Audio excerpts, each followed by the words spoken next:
ನಮಸ್ತೆ ಸ್ನೇಹಿತರೆ, ಎಲ್ರಿಗೂ ಕೂಡ ಮತ್ತೊಮ್ಮೆ ನಿಮ್ಮ ಯೂಟ್ಯೂಬ್ ಚಾನಲ್ಗೆ ಸ್ವಾಗತ. ಹಾಗೆ ಯಾರು ನಿಮ್ಮ ಚಾನಲ್ಗೆ ಸಬ್ಸ್ಕ್ರೈಬ್ ಮಾಡಿಲ್ಲ ಸಬ್ಸ್ಕ್ರೈಬ್ ಮಾಡಿ ಅಂತ ಹೇಳ್ತಾ, ತುಂಬ ಜನ PDO ಅಪ್ಲಿಕೇಶನ್ ಆನ್ಲೈನ್ ಅಪ್ಲಿಕೇಶನ್ ಹಾಕ್ತಾ ಇದ್ರಿ. ಸೊ ಹಲವಾರು ಜನ ಸರ್ವರ್ ಸಮಸ್ಯೆಯಿಂದ ಒಂದು ಫೀಸ್ ಪೇಮೆಂಟ್ ಮಾಡೋದಕ್ಕೆ ಆಗ್ತಾ ಇರಲಿಲ್ಲ. ಸೊ ಎಲ್ಲರೂ ಕೂಡ ರಿಕ್ವೆಸ್ಟನ್ನು ಮಾಡಿಕೊಂಡ್ರಿ.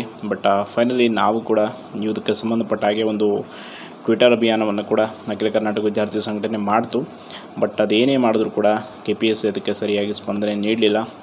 ಕಡೆಗೂ ಕೂಡ ಓನ್ಲಿ ಗ್ರೂಪ್ ಬಿ ಹುದ್ದೆಗಳಿಗೆ ಮಾತ್ರ ಆನ್ಲೈನ್ ಅಪ್ಲಿಕೇಶನ್ ಹಾಕೋದಕ್ಕೆ ಡೇಟ್ ಎಕ್ಸ್ಟೆಂಡ್ ಮಾಡ್ತೇವೆ ವಿನಃ PDO ಆನ್ಲೈನ್ ಅಪ್ಲಿಕೇಶನ್ ಎಕ್ಸ್ಟೆಂಡ್ ಆಗಲಿಲ್ಲ.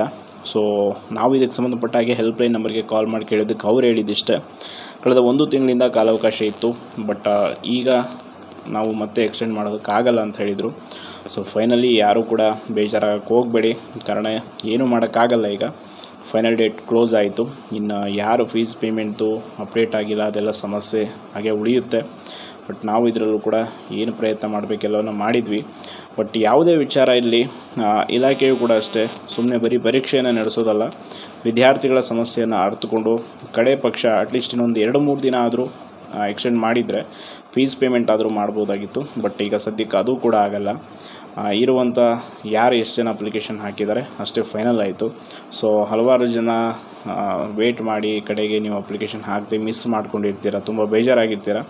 ಬಟ್ ಏನು ಮಾಡೋಕ್ಕಾಗಲ್ಲ, ನೀವು ಕೂಡ ಜವಾಬ್ದಾರಿಯುತವಾಗಿ ವರ್ತಿಸಬೇಕು. ಇಂಥ ಸಮಯದಲ್ಲಿ ನಿಮಗೆ ಒಂದು ಹುದ್ದೆ ಪಡಿಬೇಕು ಅಂದರೆ ಓದೋದು ಎಷ್ಟು ಇಂಪಾರ್ಟೆಂಟ್ ಆಗಿರುತ್ತೋ ಆನ್ಲೈನ್ ಅಪ್ಲಿಕೇಶನ್ ಹಾಕೋದು ಕೂಡ ಅಷ್ಟು ಇಂಪಾರ್ಟೆಂಟ್ ಆಗಿರುತ್ತೆ.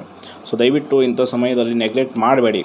ಸರ್ವರ್ ಲಾಸ್ಟ್ ಡೇಟ್ ಆಗೋವರೆಗೂ ಕಾಯೋದು, ಲಾಸ್ಟಲ್ಲಿ ಅಪ್ಲಿಕೇಶನ್ ಹಾಕೋಣ ಬೇಡಿ, ಫೀಸ್ ಕಟ್ಟೋಣ ಬೇಡಿ, ದಯವಿಟ್ಟು ಇಂಥ ಕೆಲಸ ಮಾಡಬೇಡಿ. ಮುಂಚಿತವಾಗಿ ಎಚ್ಚೆತ್ಕೊಂಡು ಬೇಗ ಅಪ್ಲಿಕೇಶನ್ ಹಾಕಿ ಒಂದಿಷ್ಟು ನಿಮಗೆ ನೀವೇ ಸಹಾಯ ಮಾಡಿಕೊಡ್ಬೇಕಷ್ಟೇ, ಬೇರೇನೂ ಇಲ್ಲ. ಆ್ಯಂಡ್ ದಯವಿಟ್ಟು ಯಾರು ಬೇಜಾರಾಗಬೇಡಿ. ಯಾರು ಇನ್ನು ಚಾನಲ್ಗೆ ಸಬ್ಸ್ಕ್ರೈಬ್ ಮಾಡಿಲ್ಲ ಸಬ್ಸ್ಕ್ರೈಬ್ ಮಾಡಿ. ಧನ್ಯವಾದಗಳು.